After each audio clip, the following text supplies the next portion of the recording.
The door opened quickly and creaked, and the man behind it shouted that he was already there. He was very nervous because it was unsafe to be there now, and he had to leave urgently. His interlocutor did not understand what he was talking about, so he reminded him about Humite Street. The executioner Leakin, the destroyer of vampires, the lord of the blue evil, was heading here with the undead. And now he would certainly not let the Dark Order leave just like that. He was very worried that he would get rid of them in a cruel way. But his interlocutor was not particularly concerned about this. After all, he hoped that the best holy knights were with them. But he still didn't know what had happened to those very knights. All these knights had turned into walking dead and were approaching them. And their young lord commanded this terrible army. They had not finished talking when dozens of enraged zombies appeared outside the windows. They were ready to tear apart anyone who got in their way. And they could not escape from this enraged undead crowd. And begging them for mercy was also completely useless. They did not understand how this could have happened, because the zombies were supposed to serve them. Then someone's black boot pressed one of their hands to the ground. They still hoped that God was on their side and would grant them salvation. But no matter how much they begged for salvation, it did not come.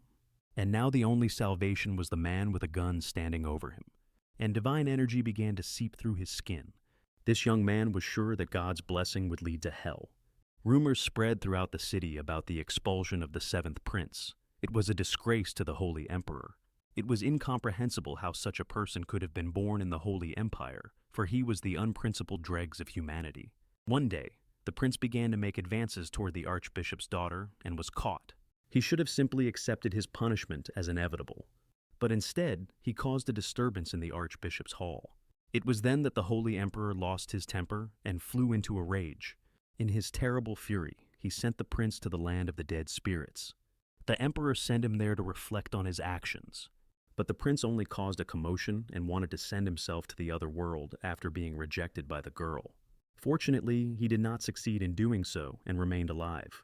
But after these events, he became a completely different person.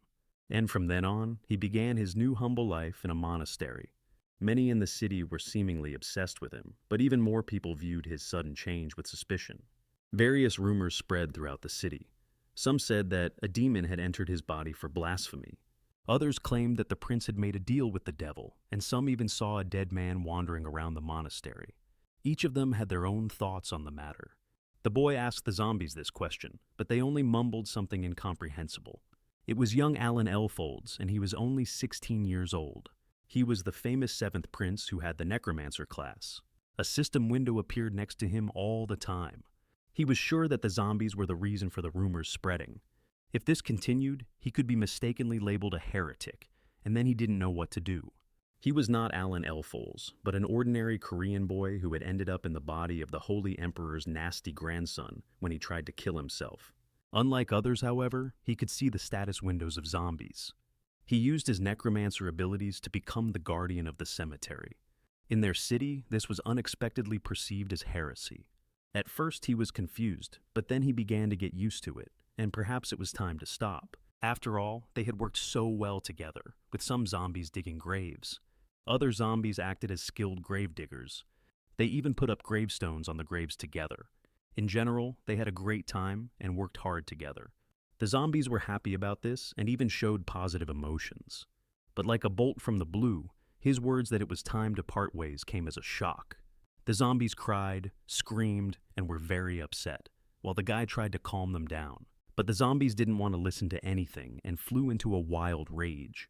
This guy's first life had been turbulent, but he was trying to live his second life more peacefully. And since he hadn't had time to get close to these zombies yet, he promised to think about it some more. And the zombies happily agreed to his terms.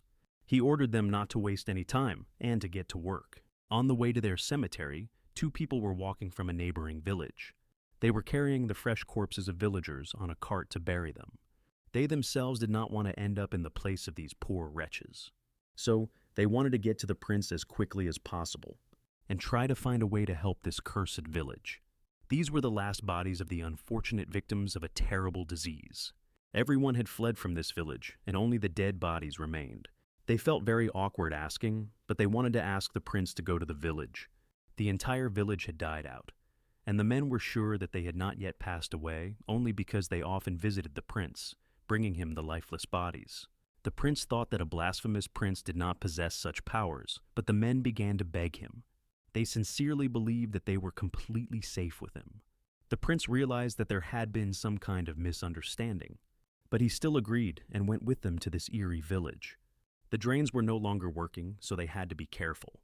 The prince asked them not to hang on him, but they were afraid to let him go because the amulet had to be kept close to the body. They decided to search another house when suddenly something slipped past them. They were very frightened, but thought it might just be a rat. However, the prince decided to go and check it out, even though the men tried to dissuade him because it was dangerous to wander around alone. And they both had a very bad feeling about it. It was as if it was radiating some kind of deadly aura. When the prince approached the house, only a small rat ran out to meet him. Coming closer to the prince, it looked him over and sniffed him. But it was not an ordinary rat at all, but a real monster. In the basement of the house, there were dozens of others like it with glowing red eyes. Maybe there were even hundreds of angry, bloodthirsty rats. At its squeak, the whole pack rushed out of the basement. When the prince saw them, he realized that they were real evil zombie rats. The last people in the village had probably died because of them. The prince tried to drive them away with his shovel. He struck one of the rats very hard and sent it to the other world. Although he himself did not quite understand how this could have happened. But suddenly another rat nearby squeaked and breathed its last. The prince shouted at the angry pack of zombie rats that he hadn't done it on purpose. But they didn't hear him and knocked him to the ground, attacking him ferociously. During the struggle, he didn't notice that his shovel had fallen into the water. While the prince was trying to fight off the rats, it glowed in the depths. Illuminated by its unusual light, the water flowed down the village street. This was the beginning of the use of a new skill, the Swamp of Death. The prince himself knew nothing about it, not even that he possessed such a skill. The puddle of dirty water turned into holy water, and the rats that spread disease were cleansed. This is how the prince learned that he could use other skills besides raising zombies. He even used his necromancer skills for purification. His body was filled with holy power because he was the grandson of the Holy Emperor. Apparently, this was the reason why his skills were sanctified, and this holy blood made him the only holy necromancer. That was why all the zombies in the cemetery were so kind to him. Suddenly, the prince noticed something in the darkness near the neighboring house. Charlotte, a girl who lived next door, came out onto the street, thinking that everyone had already gone to the other side. The men waved and called her over, asking where her parents were. They didn't notice the huge knife flashing in Charlotte's hands. Moving with insane speed, she began to strike one blow after another. Her eyes burned with a mad red light, like those rats in the basement. And now, the blade of her knife was just a centimeter from the prince's throat. But the prince realized that she had not yet completely turned into a zombie. This was indicated by the fact that she was holding this sharp knife in her hands. She growled something indistinct, but tears were streaming from her eyes. Amidst this growling, the prince could make out that she was calling for her mom and dad. Suddenly, she lunged at him, but he was able to defend himself with the handle of a shovel. When the blade of her knife touched the shovel, everything around them was again illuminated by a bright light. The holy water seemed to burn right through her body. The prince knew that it would hurt her if he struck her now, but he had no other choice, and he couldn't look away. The prince pushed Charlotte very hard and dipped her into the holy water. It took a lot of effort to hold her there, but it worked, and the girl began to heal. People from neighboring villages learned that he had cleansed the rats that had flooded the village and saved Charlotte, so they came to the prince in the hope that he would help them. But the prince slammed his book shut and replied that Charlotte had died. Hearing that she was no longer alive, the people were very upset. The prince did not know how he should save people. The blood of the Holy Emperor flowed in his veins, but he had no abilities. The people did not know what to do now, for they had come a long way in the hope that he could save them.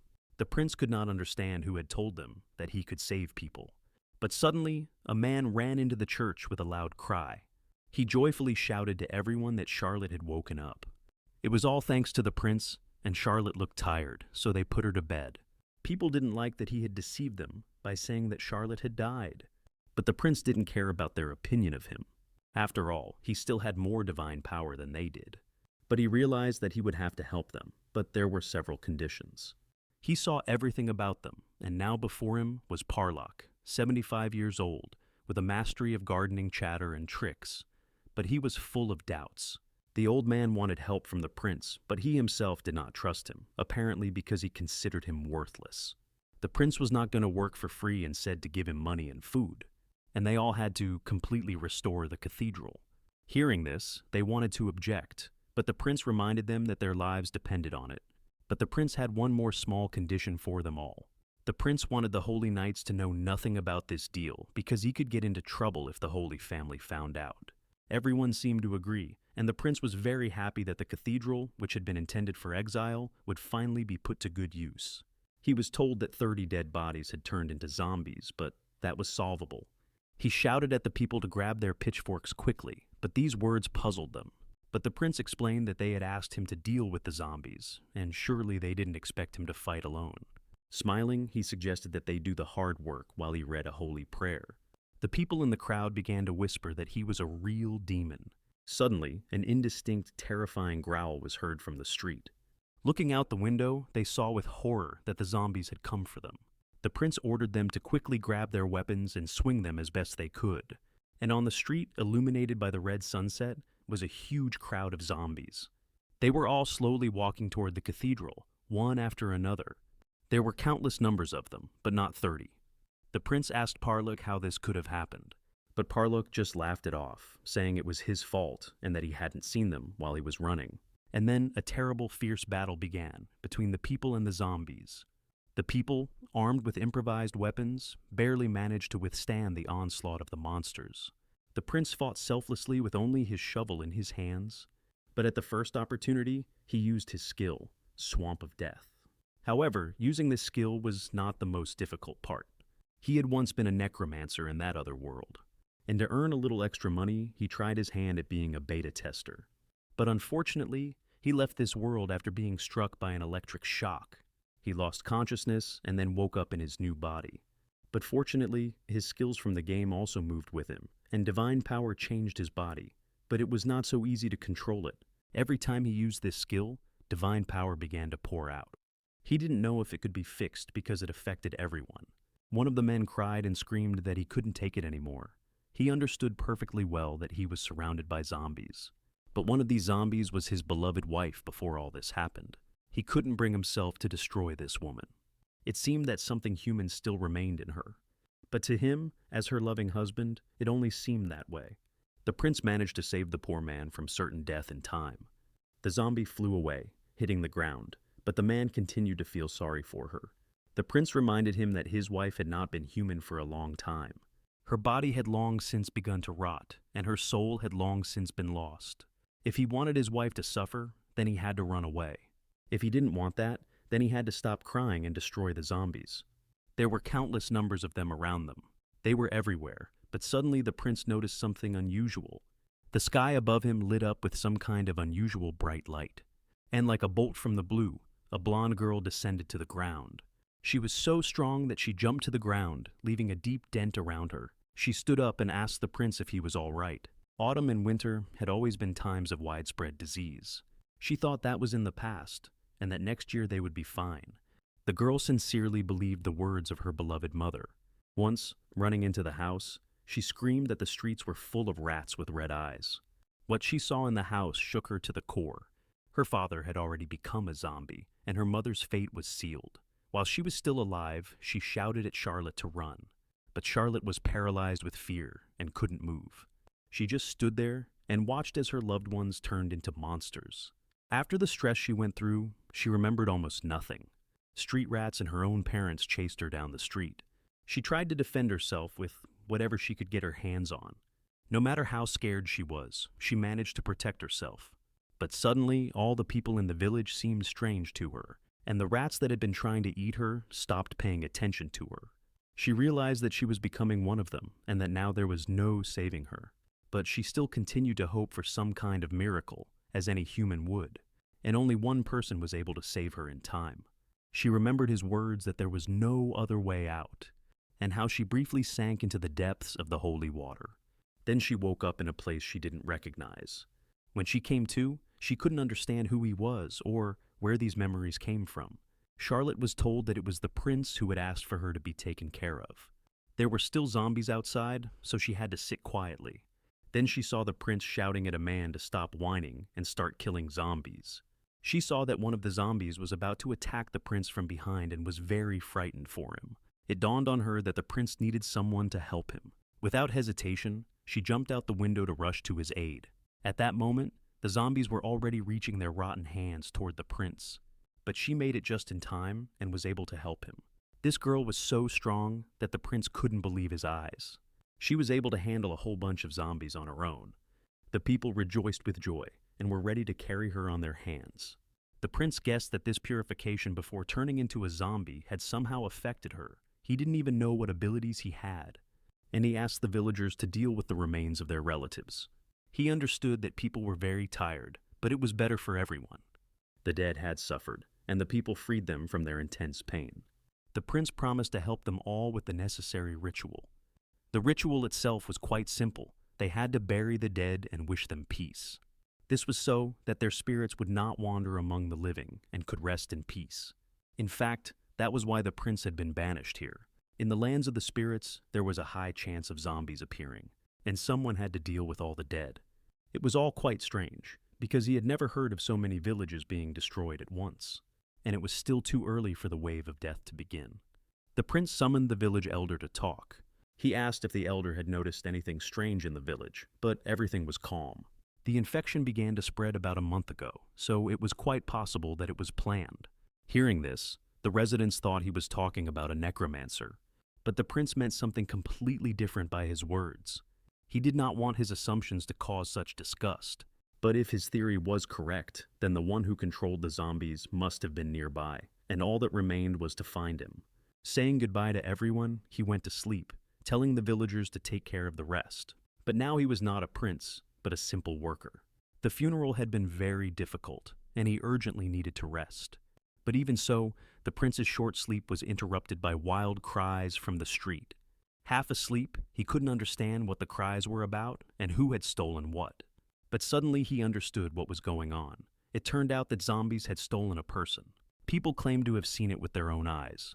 The zombies took advantage of the situation because people were tired after a sleepless night. But suddenly they saw Moriana being carried away by a zombie over his shoulder. Moriana was a young lady who gathered herbs and lived in this village. She used to help the villagers a lot and assist the wounded, but the prince didn't seem to know her. The villagers claimed that she was beautiful and had once rejected the prince. Now the prince remembered what situation they were talking about. People reminded him that such an insult had almost driven him to his death. The villagers wanted to form a search party and go looking for Moriana, but the prince thought that first they needed to check everything. After all, it was the first time he had seen zombies steal a person, and he needed to find out what was going on. Sir Gantz, a hunter from the village, might be able to help them track them down, and they decided to embark on this very risky expedition. The prince asked someone to tell Gantz to come to him immediately. Suddenly, the prince saw Charlotte standing quietly nearby. They looked at each other silently, and an awkward pause ensued. The prince decided that Charlotte was holding a grudge against him for something. They needed to find the girl as soon as possible before she became zombie dinner. Charlotte also remained standing and silently watched them leave. The zombies moved by, dragging their feet along the ground, so they were easy to track, and the men were sure that they had gone there. This cool place was ideal for a zombie hideout. The prince thanked Gantz for his excellent work, because he had really done a great job tracking them down. The cave was filled with sinister demonic energy, and it was quite possible that this place was teeming with zombies or was the very source of the infection. Judging by the behavior of the zombies, it was likely that someone was behind them. At first, the prince suggested burning the place to the ground, forgetting that Morian was inside. It was very dark here, and in such places the undead's buffs are much stronger. If everyone ran inside for the sake of one woman, they would all die. They needed to prepare better and return to the ship, but of course, that would lower Morian's chances of survival. Suddenly, the prince felt someone's presence behind him. Turning around, he saw a huge mouth and burning red eyes. It was a huge bear that had managed to grab the prince with its teeth. Its huge sharp fangs pierced the prince's arm like a blade. Everyone ran away in horror while the bear dragged the prince into its lair. But this bear had actually been dead for a long time. As the prince flew into a huge pit, he managed to use his skill. He then began to use his Swamp of Doom skill again. At the same time, he decided to use another skill. Holding his injured arm, he used the terrifying spell skill. As expected, this healing was ineffective because his divine power was almost zero, and in such moments it is best to switch to skills. But this skill had no effect on the zombie bear. Before the prince stood the king of gluttony, whose main skills were biting, cutting, and gnawing on organs, and his condition was enhanced by necromancy. And since he was enhanced by necromancy, it became clear why he was still holding on even after the holy water. If such a huge beast was controlled by a necromancer, it was problematic, and most importantly, it was necessary to understand how to deal with it with bare hands. But the prince did not give up and fought desperately with his shovel. Suddenly, out of nowhere, Charlotte landed on the bear's head and stabbed her sharp knife right into the monster's eye. But even such a blow was not enough to defeat the zombie bear. The bear rose on its hind legs and began to roar frantically. When he saw Charlotte, the prince did not expect her to follow him, but now it did not matter. The prince shouted at her to hold the bear off as long as she could. This time, she did not have enough strength, and the bear threw her to the ground. The bear was ready to sink its terrible fangs into her, but she beat him to it, plunging her knife right into his mouth. Suddenly, a divine light appeared on the zombie bear's body. He fell backward and couldn't get back up quickly.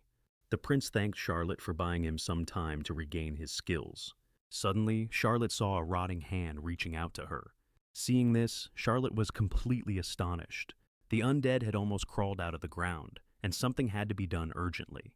But Charlotte still couldn't believe what was happening. Only the prince smiled contentedly, finding advantage in the situation. With so many zombies, the bear didn't stand a chance. The zombies pounced on the bear and began biting it from all sides. Each of them tried to sink their teeth into the victim's body. But the zombie bear was not going to give up so easily, and swatted them all away with its huge paw. But more and more undead creatures were crawling out of the ground like worms. Dozens of rotten hands reached out to the bear, trying to tear off at least a piece of it. The prince explained that this bear had killed many people, which is why it was able to summon so many zombies. But this bear's vitality was definitely much higher than that of many zombies. Even it couldn't cope with so many opponents. And the zombie bear finally fell to the ground, almost breathing its last. Seeing her knife, Charlotte wanted to pull it out of the bear's body. The prince understood that the outcome of this battle was already predetermined. Suddenly, Charlotte saw that the prince was not feeling well. He explained his condition by saying that he had used too much divine power. The zombie bear was defeated, but the prince still did not understand what Charlotte was doing there and why she had followed him. He explained to Charlotte that she had now seen his full power. To Charlotte, it seemed that the prince wanted to live quietly, so he asked her to keep everything she had seen a secret. But in reality, he was severely exhausted and asked her to leave him alone. However, to her, he was her savior, and she was ready to fulfill his every wish. Suddenly, the villagers appeared above and called out to them. They asked why Charlotte had jumped down there and if the prince was all right, and they had brought equipment with them to explore the cave. The prince replied that everything was fine and asked them to go back upstairs, knowing that they would not be able to help anyway. But when they saw the torn body of the zombie bear, they asked who had killed it. This bear was known as the king of gluttony, but no one knew how many people had already suffered at its hands. The prince also shared his thoughts that there might be a necromancer in the cave. This necromancer tried to turn the cave into his lair and killed the bear, and when the prince and Charlotte arrived, the bear was already dead. The villagers began to gossip that necromancers sounded very scary, but all of the prince's assumptions were very logical. However, they were all still very simple-minded, and Morian was probably already dead. The necromancer tried to lure them in so that he could kill as many people as possible along with the bear. The people did not know what to do next, and the prince suggested moving forward. The prince was quite confident in his bold decision. He had to see with his own eyes how good this necromancer was. It seemed that they had nothing to fear here, but the three of them cautiously moved further into the cold cave. Suddenly, one of them noticed something ahead and called out to the prince. The unfortunate Morian was sitting on the floor with her hands tied behind her back. One of the villagers rushed to her to rescue her. Seeing that she was alive, the prince realized that the necromancer had used her as bait to make it easier to kill him and take control. But looking closely, the prince realized who Morian really was. Raising herself slightly off the ground, Morian called to him quietly. With a sweet smile and eyes full of tears, she asked if the prince had come to save her. But in response, he silently struck her hard on the head with his shovel. Blood spurted from Morian's mouth from the blow. The others present were in complete shock at what they had seen. Morian fell to the ground, and everyone else stood silently, not knowing what to do next. Only the prince thought that he should have hit her with the sharp part of the shovel. Then one of the men became indignant and began to ask the prince what was going on and why he had done such a thing. But the prince had seen everything, and the woman's real name was Morgana. She was 63 years old. Her skills included honey traps, necromancy, curses, and destruction. And seeing all this information, he finally understood that she was not a decoy. The woman tried to justify herself to the prince, but he was not going to listen to her and told the others to be careful and not let themselves be deceived. After all, in the prince's opinion, she was the necromancer. She had given people her false name and false age. Morian screamed and tried to convince everyone that the necromancer had dragged her here and tortured her. But the prince was not going to believe her and was not taken in by her pretty face. And if she was really telling the truth, he offered her some holy water to drink. If she was a necromancer, her organs would melt, but for ordinary people, it was the best medicine, and all her wounds would heal. She tried to joke that he shouldn't give her such valuable things. But the prince insisted that she drink at least a sip of holy water. The woman didn't understand how he managed to expose her, because she had the perfect disguise. No one suspected anything while she was playing the role of Morian in the village. She couldn't understand how the prince had been able to see through her so easily. One could only guess at the power he possessed, since he had been able to defeat a bear. The prince decided to ask Morgana once more if she was going to drink the holy water. After all, the prince himself had given her the water, but she hadn't lifted a finger. Morgana was going to get rid of him during the wave of destruction. An unknown force knocked the bottle of holy water out of the prince's hands. Skeletons began to crawl out of the ground, and now the prince only hastened his own demise. Morgana had been trying to prolong his life with her actions. But now the prince would have to perish in this cold lair. But the prince was not going to give up so easily and began to beat the skeletons with his shovel. He did not allow the evil spirits to treat him with such arrogance and sent them away while he was still kind. But suddenly, a shadow with red eyes flashed behind Morgana. Charlotte jumped on her back and knocked her off her feet with a knife in her hands. The prince stood with his hand on the skeleton's head and thanked Charlotte for her excellent work. Morgana began to ask indignantly what he had done with her skeletons, realizing that the shovel was the source of his energy. But it was not just a shovel, but rather a sacred relic. Now, however, Morgana had better think about herself rather than his shovel. With her life hanging by a thread, she confessed that her name was indeed Morgana, that she was a 63-year-old necromancer, and that she had been captured again. But Morgana had to go further with her sincere confessions. To stay alive, she promised to reveal who had ordered her to get rid of the prince. She had been ordered to lure the prince and disguise his death as a voluntary departure from life. Thus, it appeared that the prince had been forced to kill himself. It turned out that the prince was not so pitiful, and Morgana could not understand why he was so indifferent. She received the order to destroy the 7th grandson of the Holy Emperor from the Dark Church. With the help of the bear, she realized that the prince was also a necromancer, and if the church found out about it, they would not let him go so easily. It turned out that Morgana had seen the prince, and now she had to be eliminated. But she begged for mercy, promising in return to keep everything about the prince a secret and reveal everything she knew about the Dark Church. But since she could blab so easily, it was not worth giving in to her pleas, and the prince decided to entrust the fate of Morgana to the villagers. Among them were many people who had lost family members because of her, and she had to pay in full for all her sins. The villagers decided that she should receive as much evil as she had done. They decided to torture her until her last breath and then leave her in the forest. Then her body would be devoured by animals. Her remains would become undead, which was a fitting end for a necromancer who had mocked the dead. After hearing all this, the prince thought that it was to be expected from the villagers. And of course, now the prince's mind was occupied with completely different thoughts. The prince began to ponder the existence of the Dark Church and its activities. Much about this church was described in various ancient books. Of course, he would not be able to find out everything, but he managed to steal a couple of such books, and now they were stored in his inventory. The prince wanted to learn how to talk to spirits, but he thought that it was unlikely that he could acquire such a skill from these books. And so, he began to study these books carefully, page by page. Morgana also mentioned in her speech an event known as the Wave of Death. He needed to read more about it and about the killing. The prince tried to understand whether his brothers were behind all this. Since he was a prince, perhaps they were trying to get rid of a rival to the throne, and it was quite possible that this was a real struggle for power. It was all very confusing, but such was the reality of being a member of the royal family. He thought about how they could really destroy him, so he needed to improve his skills as soon as possible. Charlotte quietly observed all these thoughts of the prince. After all, everyone had been saying for a long time that the prince had changed a lot. He wasn't particularly big, but he was always the first to jump into battle. He single-handedly managed to save the lives of many residents of this village. And while Charlotte was coming to her senses, he took care of her parents' bodies. All these thoughts and reflections brought tears to Charlotte's eyes. She wanted to thank him for saving her and her parents, but that wasn't enough. Danger surrounded him, so he needed protection. Charlotte took out a guide to the imperial art of sword fighting. After all, in order to protect the prince, she needed to become stronger. One of the books stated that the undead evolve over time.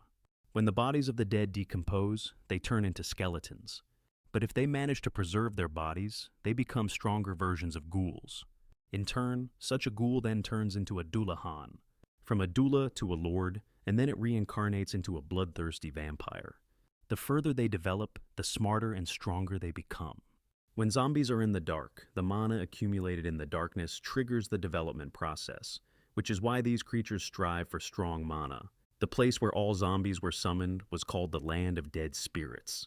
To prevent their flesh from decaying in warm weather, they went to dark and cold corners. When the cold season arrives, the desire to find the Land of Dead Spirits reaches its peak. This time is called the Wave of Death. December 25th is the coldest day of the Wave of Death, the day when Amon, the king of the dead, died. This is the day when all the undead go to the Land of the Dead Spirits to regain their lives, and there is about a month left before the Wave of Death. The witch Morgana planned to kill the prince with the help of zombies. At that moment, Charlotte approached the prince and said she would help him if he let her do it. And he handed her the book he had been reading so intently. He didn't even ask her, but she continued to come to the church every day. She not only sorted through books, but also cleaned up, looked after the cemetery, and prepared food. But the prince thought that sooner or later she would leave anyway. As far as he knew, Grill had adopted her, so now she had a home to which she could always return. Grill looked very scruffy, but he was a good guy. Suddenly, there was a clang at the church door. The doors opened, and knights appeared on the threshold. These unexpected guests were the Knights of the Holy Cross. The prince was even frightened by such an unexpected visit. Before him stood Harmon Diane, deputy commander of the Knights of the Holy Cross, who had heard that the prince had captured the witch Morgana. The prince noticed that Diane had decided not to even greet him, apparently because he treated him as an exiled prince. The fact that the Knights of the Holy Cross had already heard the latest news pointed to one detail. It meant that the prince was being secretly watched. The prince said that they had captured her together with the villagers, and the knights had come to verify this. The knight asked again if the prince had really fought alongside the villagers. They also knew that the prince had destroyed the king of beasts with a garden tool. But they also had information that a man named Grill had destroyed the zombies and cornered the witch with holy water. Grill himself told the knights about these epic battles. The prince thought that it had been less than 5 minutes since he had praised this Grill. But the knights still decided that this man had exaggerated the facts a little. But when they saw the traces of the fierce battle themselves, they were convinced that it was true, but the holy knights should not have been so trusting. The knights asked if the prince knew that Morgana belonged to the Dark Church, and he said that he had heard this from her. Harmon Diane confirmed that he knew about this evil organization. It turned out that the witch Morgana had already destroyed 5 villages. The prince deeply regretted not knowing about these incidents earlier. He asked the knights if they had heard that Morgana had been beaten to death and her body thrown away. The knight asked if it was the prince's doing, because to do such a thing would require enormous strength. The prince did not reveal information about his strength, so it was better to stick to Grill's version. And now the prince had to distort the facts of that day a little. He said that while he was there, he almost wet his pants out of fear. The knights who arrived began to turn away at the very thought of it. The knights thought that in such a situation, the prince could hardly know anything about the witch's magic books. They were supposed to take the books on dark magic, but for some reason, her bookshelf was empty. The prince suggested that the villagers had burned them because of their sinister aura. Then, unexpectedly for the prince, the knight took out a bag. It was a reward for Morgana in the amount of 80 coins. A handsome reward had been offered for her head, but the prince insisted that he was simply doing his duty. According to the knight, these coins should have been shared with the other inhabitants of the city, but the prince had no intention of doing so. After all, this large reward rightfully belonged to him alone. The knight's work was done, but the prince was no longer listening to them because he was admiring his reward. But suddenly the knight said that now they needed to pack their things. The prince thought that they wanted to expel him again, but a wave of destruction was about to begin, and the knights wanted to accompany them. They continued to care for him because he was a prince. The prince asked where he would be sent after the evacuation, to the imperial palace or to the warm south. But it was planned to send him to a certain estate called Lonia. However, this estate was half a day's journey away, and they would still be in the land of the dead, so what was the point of this evacuation? But the knight explained that the estate was a fortress built to stop the wave of death. They gathered soldiers and prisoners to fight off the zombies. And according to their calculations, unfortunately, there would be many casualties. And they did not want the prince to hold a funeral at the Lonia estate. The prince had no choice but to agree to the evacuation. At the estate, he was met by Janard Lapan, a 43-year-old Lonian feudal lord who was sociable and merciful. The first thing he asked was how the prince was feeling after the journey. The prince was not feeling very well. It was uncomfortable in the carriage. Janard Lapan asked who had arrived with the prince, and considering that he was in exile, they treated him quite well. The prince asked them to stop talking and take him to his room. The place where the prince had arrived was also called the Sacrificial Fortress. It was located on the very land of the dead spirits of Lonia. This place was so named because of the sacrifices made by those who wanted to appease the wrath of the dead, for only the walls erected around the castle could save it from the wave of destruction. They would be able to protect it from the zombies for a month until spring, after the wave of destruction. All prisoners were to be sent to the front line. The prince only needed help with the wounded in conducting funerals. Every year, there were at least 2,000 or 3,000 deaths here. There were about 80 priests in the castle who could help with the purification ritual. The soldiers were supposed to help the prince with the funerals, but sometimes people died from overwork, and that was just the way it was. The prince called over Janard Lapan, who was passing by. He told him that he wanted to relax a little and have a drink. In such circumstances, it was simply impossible to survive without alcohol, and the prince would rather die from drinking than from hard work. He told Charlotte to have fun with Grillo, but they had to return to the fortress before the wave of death began. After all, they still had to think about protecting the prince himself. Meanwhile, he went to rest and slammed the door behind him. Charlotte shouted after him to trust them, and the knights were surprised at how quickly the prince had grown up. The prince played this little scene out perfectly in front of everyone. Of course, he had no intention of drinking anything here. He began to consecrate the liquid in these bottles. It shone with a divine light and began to change color, turning into holy water. After all, without holy water, the prince would not be able to cope here. He decided to fill the vessel with holy water and drink it to invigorate himself. And if he continued to transfer energy to water, he would learn to control his power better. But he put the bottles aside because he was very attracted to one object on the wall. It was a rifle hanging on the wall in a frame on red velvet. He had read that there were weapons in this world, but he did not think they were so widespread. In this world, almost no one uses such weapons, and people prefer melee weapons because this world is teeming with monsters. Weapons like the one on this wall were only used for entertainment. The thing is, instead of gunpowder, such a rifle needs mana. It could be loaded with mana or holy water, but then the mana consumption would be too high. So even experienced mages could only fire 5 shots. After all, it takes 5 minutes to create a bullet with mana, so it's no surprise that no one uses it. In movies, zombies were destroyed with a single shot, but in reality, this was not the case. First, you definitely had to create the bullet itself. Then, of course, you had to aim carefully at the zombie. And only after all that could you fire at your target. The prince was also able to successfully create a bullet using holy water. He also activated a new divine energy skill. But the noise from the shot attracted a lot of attention.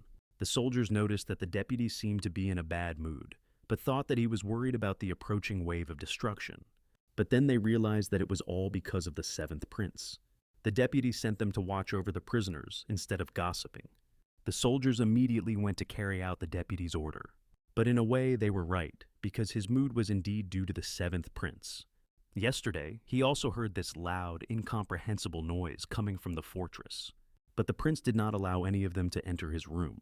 However, the knight was completely sure that the prince had broken something. He seemed out of his mind and was behaving abnormally. The village elder said that the prince had changed a lot after his attempt to take his own life. The villagers told the knights that the prince had done everything necessary at the cemetery, and had even fought against a group of zombies, thereby saving them. But the deputy commander of the knights decided that the villagers were talking nonsense, and that the prince had most likely blackmailed them. Perhaps he threatened them with physical violence so that they would repeat the prepared speech to the knights. But it was unclear how the prince managed to defeat such a powerful necromancer as Morgana. This meant that the guy named Grill was very strong, and the situation became even more confusing. The knight decided to write a letter of recommendation so that Grill could take the exam for the title of Holy Knight. But suddenly, he heard a noise around the corner and decided that the prisoners had rebelled again.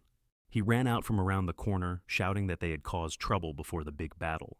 But he was stunned by what he saw and couldn't react quickly. The prince held his shovel to the throat of one of the men standing there.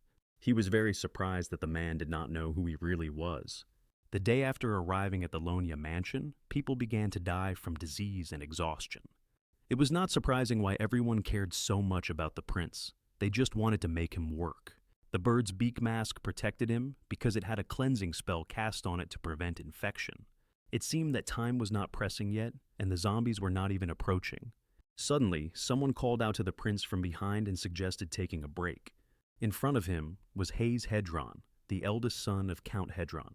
He decided that the prince, like himself, was a student at one of the academies. He thought that he was here because of disciplinary punishment. Children from noble families could easily get exemption, but they thought that the prince was just a country bumpkin from the outskirts. If he wanted to live peacefully and quietly, it was better for him to listen to Sir Hayes. After all, he had come all this way to find a servant he liked. His gaze fell on Charlotte, and he decided that she would suit him. Hayes asked the prince if this girl was his servant. Hayes had his eye on her because she was very pretty. He offered to take care of her, but she ran away in fear and then forced him to raise his hand. These guys were of no interest to the prince, and he preferred to go dig graves rather than hang out with them. Suddenly, the prince heard Hayes call Charlotte a servant behind his back.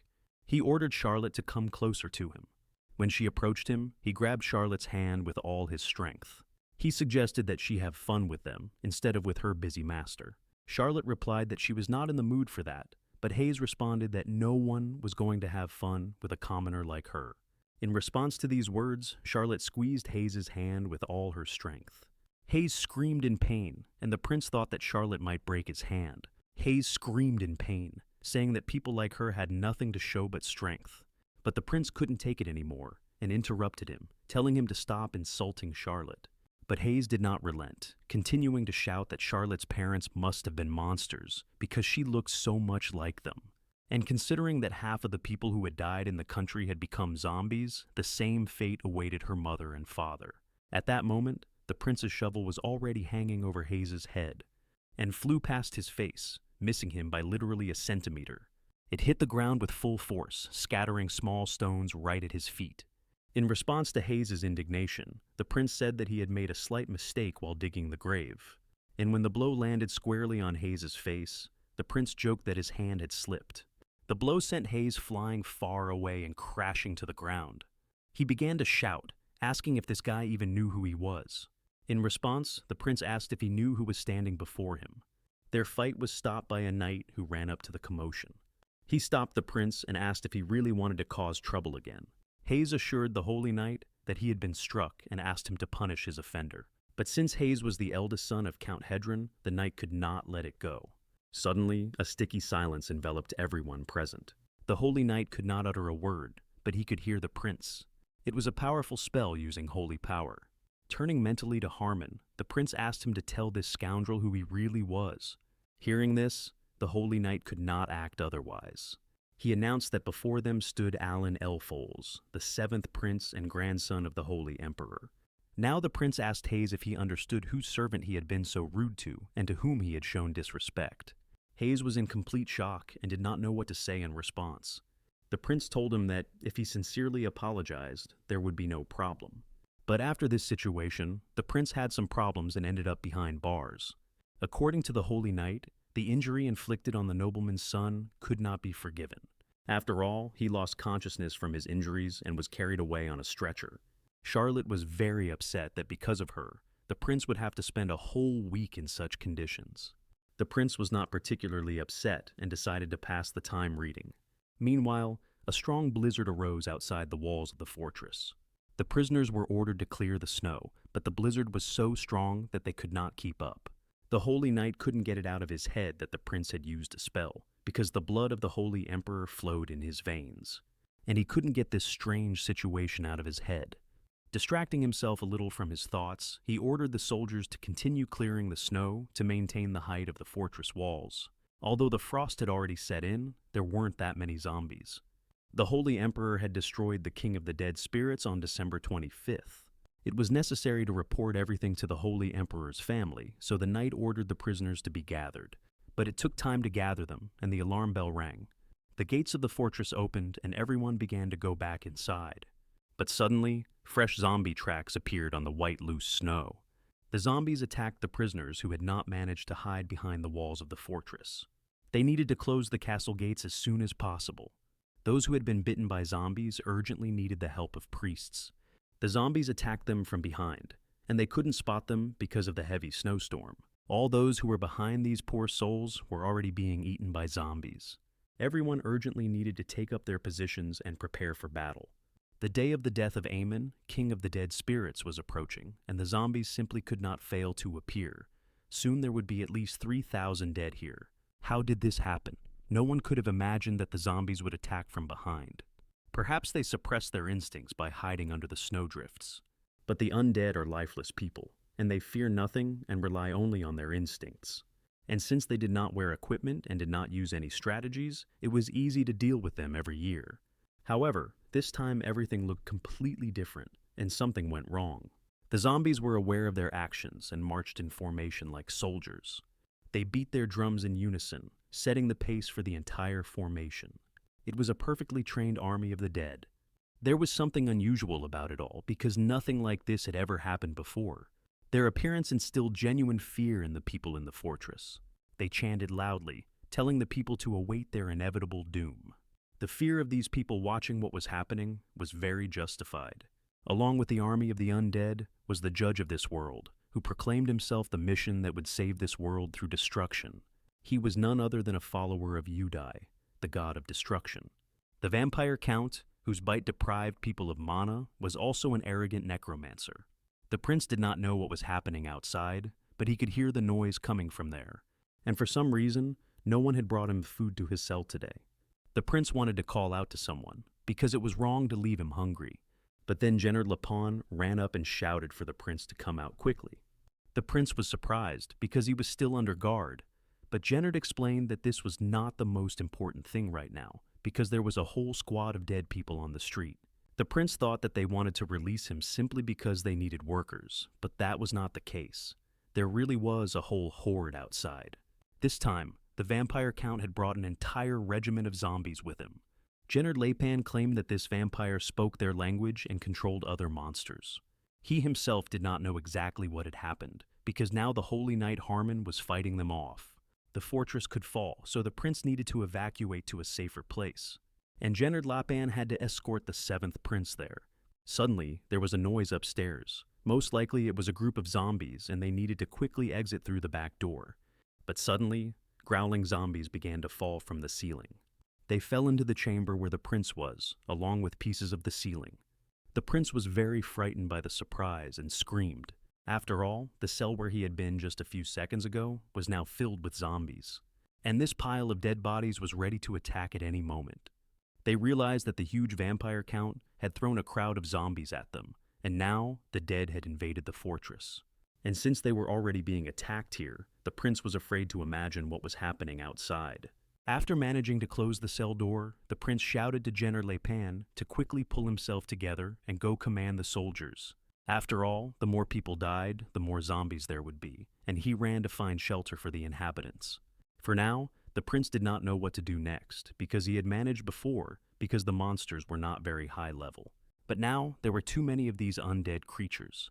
In such a situation, his only option was to flee. To achieve this goal, the seventh prince used holy power. With its help, he was able to stop the zombies that were in the chamber. While the zombies lay motionless, he had to do something urgently. He had to seize the moment and get out onto the street as quickly as possible. The prince did just that, passing through a hole in the wall and finding himself on the street in a heavy snowstorm. But outside, the terrifying growls of the undead could be heard from all around. Unable to cope with their onslaught, people screamed and called for help. The zombies attacked them from all sides, leaving them no chance of escape. There was nowhere left for these unfortunate people to run to in the hope of salvation. The soldiers ordered those who could still escape to run, while they held back the crowd of the dead with their shields. But behind them, too, was a huge pack of growling, hungry zombies. The prince did not know how long he could hold out in such a situation, thanks to the holy water. He gripped the handle of his shovel tightly, because everything was not going as he had thought. He had a feeling that the goddess Gaia was angry that she could not control them. The seventh prince tried his best and spread his blessing, and it spread everywhere around him, along with the water. What was happening to them was a real exhausting epidemic. But suddenly it rained again, and this rain was holy water. The drops of this holy rain fell on the zombies and burned them. The undead could no longer fight, and the people had a chance. The zombies melted in the rain, while the people's wounds healed. What was happening around them now was nothing short of a miracle. The people rejoiced because holy water was indeed falling from the sky. They thought that this must be a blessing from Gaia. But then they realized that it was all the work of the seventh prince. Looking in his direction, they saw that holy water surrounded his highness. But the prince was already very exhausted because he had lost a lot of strength. Although he was an exiled prince, the people saw how he used the holy water. He was also the grandson of the hero who had stopped Amon, the king of the dead spirits 50 years ago. And the blood of the holy emperor Allfols flowed in the seventh prince. Then the knights asked which of the residents needed help. The lord had opened the basement of the mansion, and now everyone could take shelter there. The people were happy to be alive and finally able to escape. All this was thanks to the prince, but he had only summoned rain inside the fortress and was already very tired. The soldiers also did well in this difficult situation. The seventh prince called on them to go with him and help the holy knight. It was impossible to get rid of the undead with such ordinary weapons, so the prince gave the knights his blessing. He was doing this for the first time, so he did not know how long it would last, but now their weapons had a holy buff. Now their weapons were not so useless, but they still had to pay him for saving their lives. And the prince called them all to follow him, because they would have to fight for their lives. They went outside the fortress to help in the battle against the crowd of zombies, and they became remarkably good at destroying them. The soldiers barely touched the zombies with their weapons, and they were already dying. Now their swords truly had holy power.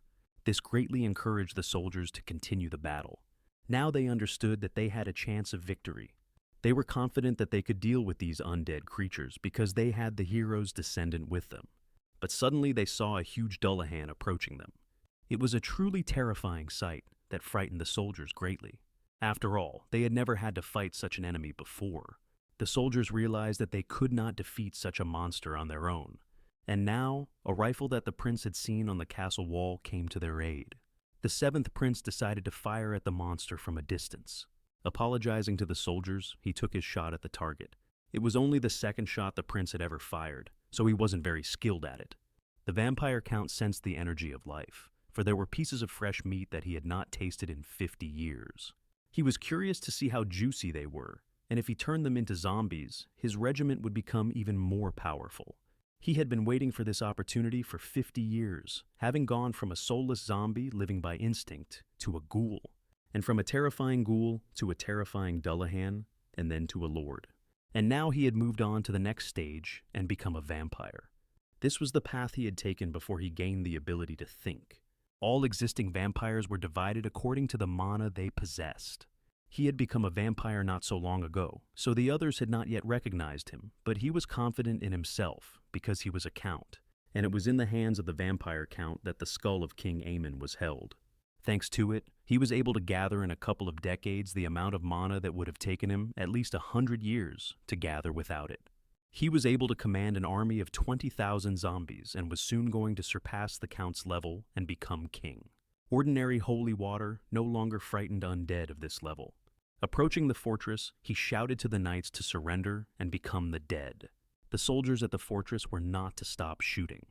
They had to hold on and not let the undead break through, because when the sun went down, they became stronger, and they had to destroy at least one more, because if they lost, it would be the end of the village. It was impossible to transfer command of this position to someone else because the army was too close. If something happened to the village, it was unclear what would happen next, and at times like this, they really wished the Holy Emperor was there. Suddenly, the Holy Knight heard someone approaching behind him. It was Charlotte, and she was sure that the village was safe. She was holding a pile of spears and arrows and said that their prince was with them, and she would selflessly defend the place where His Highness was. The Holy Knight was very surprised by the words of young Charlotte, but he agreed with her decision because he thought she was just a servant. Charlotte had heard that the seventh prince wanted the weapons to be carried up to the fortress walls. But even experienced soldiers could not carry so many weapons, and the knight could not understand where she got such strength. Even a child like Charlotte tried, but the Holy Knight himself was not weak. They were all very determined to deal with the approaching enemy. But if necessary, the prince was ready to break through himself and cut off the vampire's head. Meanwhile, the enemy was preparing a new batch of zombie shells. Hearing the screams and commotion outside, Charlotte and the knight tensed up. At that moment, a whole crowd of dead people flew into the castle. The Holy Knight understood that this was very dangerous and ordered Charlotte to stand behind him. He prayed to the god of battle, Heine, and asked him to grant him strength. But then Charlotte grabbed her sword and rushed forward ahead of the knight. She aimed her sword, filled with incredible power, directly at the zombies. The remains of the dead, torn into several pieces, flew in all directions. The Holy Knight was shocked by what he saw and could not understand how such a fragile girl could do such a thing. After all, he saw with his own eyes how she cut the zombie in half, and the evil creature slain by this girl could not even get up. The prince knew that the undead could only be stopped by aiming at the head or using a weapon with holy water. And now he was very interested in one important question. He wanted to understand what kind of sword Charlotte had used in battle. After all, with its help, she destroyed her enemies without giving them a chance. Although her sword technique was sloppy and far from perfect, she used muscle power to compensate for her poor sword skills. This destructive power and rough strikes were definitely related to the imperial art of swordplay passed down to the Holy Cross Corps. The Holy Knight watched Charlotte from the top of the fortress, and when she finished, he called out to her. He asked her where she had learned this and whether she was related to the Holy Imperial family. Standing among a pile of defeated zombies, she replied that she was just an assistant to the seventh prince. She had taught herself this sword technique from a book, but the seventh prince was standing too high and too far away from her. He couldn't really hear what Charlotte replied to Harmond. When the priests ran out of holy water to heal the wounded, they had to use the water they had brought in a huge box. The seventh prince had given them these vessels, saying that he had brought holy water with him just in case. They were very lucky that he did so, and Gennard Lapon asked where the prince himself was now. One of the soldiers replied that, having returned from the battlefield, he had taken the remaining soldiers and gone to help on the wall. Everyone thought that Gennard Lapon had given him permission to go back into battle.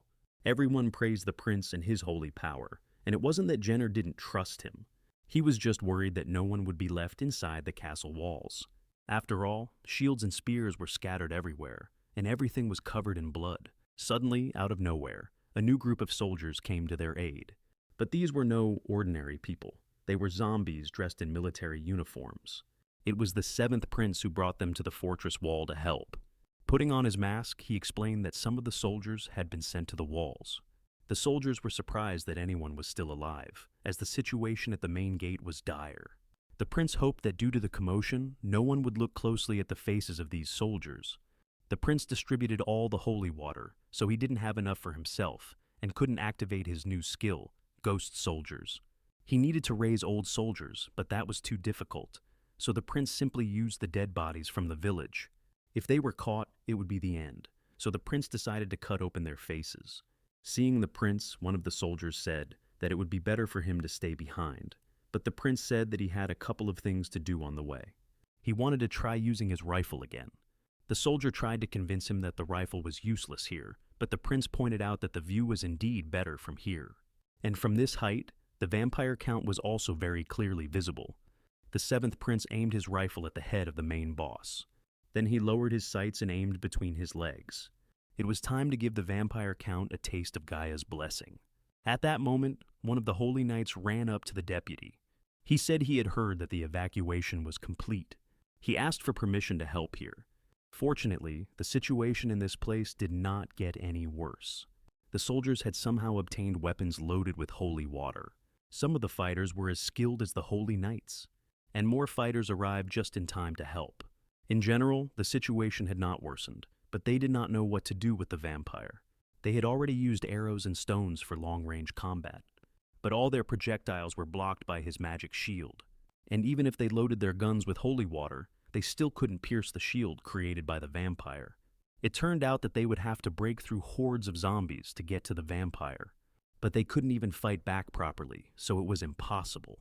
But suddenly they saw something unusual happening, something that ordinary priests were not capable of. Everything around them was illuminated by a bright light, and the prince turned to Gaia, the goddess of love and mercy. He asked her to send holy salvation and allow him to use the power that strikes the dead. This was necessary for him to break through the vampire's shield. And at that moment, the goddess Gaia heard the seventh prince's plea. Small particles of light in the pitch darkness reflected the face of God. This was the blessing sent down to them from above by the goddess Gaia. But even the most experienced priests rarely encountered such a thing, and no one could have imagined that there were such powerful priests in Lonya. And then someone suddenly said that the seventh prince was standing above. It was young Charlotte, and she recognized the light of the seventh prince. The holy knight Harmond looked at the girl with disbelief. After all, it was strange that the prince who had opposed the goddess had received her blessing. If this was true, then the seventh prince was inheriting the goddess's love. Now it was time for the prince to taste Gaia's blessing. The seventh prince pulled the trigger and fired a bullet at the vampire. The bullet flew down the road, striking ordinary zombies with its power. On its way to its target, it encountered the vampire's protective shield. But thanks to its holy power, it was able to pierce through the shield. It struck the vampire count right between the legs, hitting its target precisely. The main boss of all the undead cried out in pain from the force of the blow. The method of gathering holy power was described in detail in the Book of the Holy Emperor. And this book describes something else very remarkable. If all magicians used spells and mana for their purposes, then priests, on the contrary, were aided by prayers and holy water. Necromancers, on the other hand, could use life and magical power. In essence, the prince would have to give up his life and magical power. But was it worth it? He had enough holy water simply because he was the grandson of the Holy Emperor. If he could use his powers without sacrificing his life, then he could give the role of priest a chance. After thinking it over, he decided to try. At that moment, the vampire count was screaming at the top of his lungs in pain and frustration. He demanded that reinforcements arrive immediately. Because of this, the seventh prince had to work hard, but he succeeded. The zombie squad began to retreat, and it was time to help the wounded. The vampire himself did not die, of course, but they gained some time to prepare. Then the seventh prince noticed the soldiers below, looking at him with bewilderment. Alan commanded that it was time to help the wounded soldiers. The soldiers saw the blessing of the goddess for the first time, and perhaps there was some experienced priest before them, which meant that the wounded could be healed quickly. The holy knight still couldn't believe that it was all the work of the seventh prince. After all, he was considered a good-for-nothing boy who deserved to be exiled. Had he really changed so much that he was capable of such a feat? The knight was also interested in how a girl with such skills could become the prince's assistant. While Harmon was pondering this, the seventh prince was already rushing to help the wounded. And even though everyone around him insisted that the prince had changed, the holy knight did not believe it. Could he really have become a completely different person after losing his memory? Or had he forgotten what had happened on that day in the past and become his former self again? The holy knight meant who he was before the death of Her Majesty Elisha. The late Elisha was the mother of the first and seventh princes. She was a village girl, a representative of the holy nation and southern Orslan, and these races had been hostile to each other for hundreds of years. Because of this, many members of high society simply did not accept her. However, the son of the holy emperor fell in love with her with all his heart, and they married, and thus the first prince was born. The imperial family had too much influence, and two ladies of noble blood were presented to the son of the holy emperor. After this acquaintance, several more children were born. Despite everything, Elisha gave birth to the seventh prince. Everything seemed to be going well. The boy grew up and his mother loved him very much. But when the boy turned 10, Elisha died suddenly. On that day, she was attacked by a vampire during a night walk with her sons. Elisha tried to protect the seventh prince, but was torn to pieces. The first prince, who barely survived that day, began to suffer from a curse. After this incident, the kind-hearted seventh prince became insensitive. They say he was so shocked by what he saw that he went mad. Could a man who lost his memory after attempting to take his own life ever be the same again? Although memory loss could have nothing to do with holy power. And it didn't matter whether the prince lost his memory or not. The question was why he kept his holy power a secret in the first place. Thinking about this, the Holy Knight thought that perhaps he did not want to attract the attention of the imperial family. And perhaps the prince was planning revenge, and the imperial palace was not kind to princes and princesses. The princes had a hard time because high society never missed an opportunity to make a snide remark. And perhaps the seventh prince wanted to take revenge on the nobility and the vampire for the death of his mother. It was quite possible that he planned his exile in order to become stronger, away from constant surveillance. The knights had a direct connection to the imperial family, so Harmon understood why the prince behaved that way around him.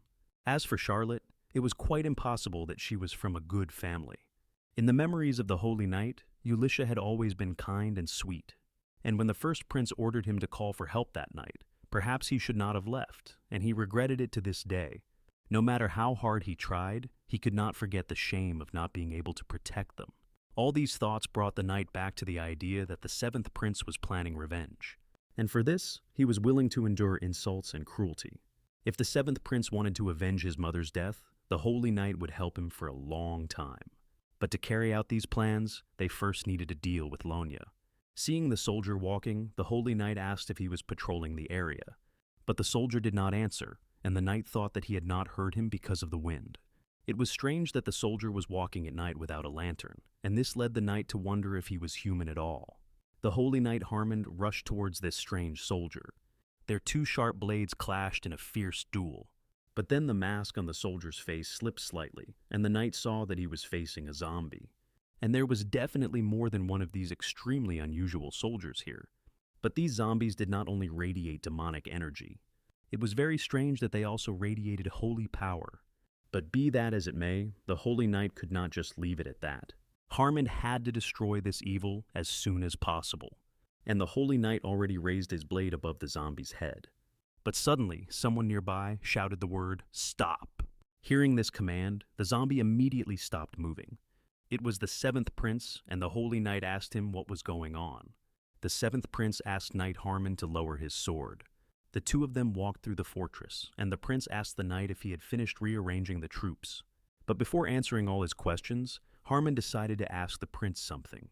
He wanted to know if the prince used necromancy, but the prince remained silent, and an awkward pause ensued. Alan just joked that he didn't know himself, but the thought that he had been caught and that this was the end was spinning in his head. But the knight was sure that this was not something to be talked about so carelessly. Had the prince begun to study necromancy? But he didn't know how to answer. The prince asked how the knight knew that he had summoned the undead, because due to his memory loss, he didn't know where he had gotten such abilities and had done it to help in battle. The seventh prince understood that the Bright Knight would not believe him if he said that he had been reincarnated. Harmon continued to ask where the zombie got his holy power, but the prince insisted that he was not hiding anything, and had always been interested in necromancy. The prince asked if Harmon would tell the inquisitors about all this. The Holy Knight had no choice but to report it. The prince was terrified, because he understood that now he was definitely doomed. He knew that now he would be caught and tortured, but perhaps Charlotte would save him. But suddenly something happened that the seventh prince certainly did not expect. Harmon knelt before him and said that he would not report to the inquisitors. These words and actions of the Holy Knight greatly surprised the seventh prince. Harmon also said that he would help him until the very end. All this time, the prince was sure that this knight hated him, but it turned out that he wanted to help him. But perhaps he finally decided to pull the right strings. The prince became very worried because he was a completely rotten thread.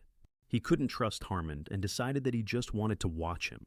The Holy Knight denied this and wanted to tell him something from the time when the prince was a child.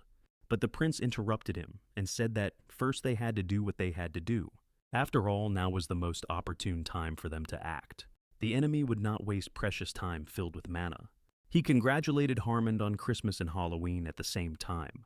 The vampire count loudly commanded all the dead that their time had come. He urged them to start eating the living and multiplying as soon as possible. He promised all these hungry undead that they would become kings. Incredible power erupted from the mouth of the chief vampire. Seeing this, everyone in the fortress was told to hold their positions. Turning to Sir Gennard, one of the boys said, trembling, that he didn't think he could do it because his jaw, where the prince had struck him, still hurt. For a second, Gennard wondered if he was making the right decision. But with every step, the army of the undead was getting closer to the fortress. The thought of retreating flashed through his mind, but then one of the masked priests appeared behind him. Gennard hoped very much that this priest would be able to save them. The prince turned again to the goddess Gaia and asked her to bless all those who would fight.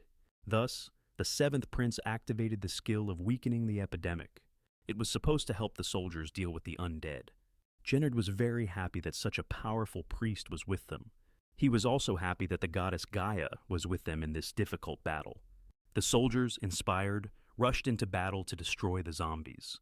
The Holy Knight turned to the god of battle, Heim, and asked him to lend him his strength. Now the prince had every chance to raise the morale of the soldiers. The Holy Knight also could not miss such a wonderful opportunity. After all, his only important goal was the huge vampire count. The boss of all the undead did not think that the priest would completely block his path, and the area affected by his divine power was not restored. Because of this, the vampire count could no longer contain his terrible anger. The Holy Prince saw that something was wrong, and in the next moment, the vampire count appeared behind the prince. Everyone shouted that the vampire was very close and heading towards the priest. Frightened by what they saw, all the soldiers seemed to freeze. The Lord approached them and shouted loudly, asking if they were going to stop him. After all these people were like tiny insects to him. The prince understood that the vampire would try to provoke him first. Just as the prince could see the flow of mana, the vampire could see his sacred power, and it was only a matter of time before he found him. In principle, he needed to move to a better location, as planned, using the dense wall of the territory. This was necessary to prevent this creature from reaching the prince. But then the seventh prince saw his enemy very close by. The Lord laughed. Did he really think he could stop him with such insects? He was already preparing to destroy the prince. But the seventh prince had anticipated that this might happen. He decided it was time to use the plan he had prepared in advance. The prince shouted loudly to Charlotte to start acting. Charlotte held a huge piece of stone wall in her hands and used it as a shield. But the vampire's magic was too strong, and the wall might not hold. Charlotte still didn't know how to control her power properly, and in this situation, they could both melt from his magic. Suddenly, Charlotte saw that unexpected help had arrived. It was Grill, even though he had no idea how to fight with swords. But he still wanted to help his daughter in any way he could.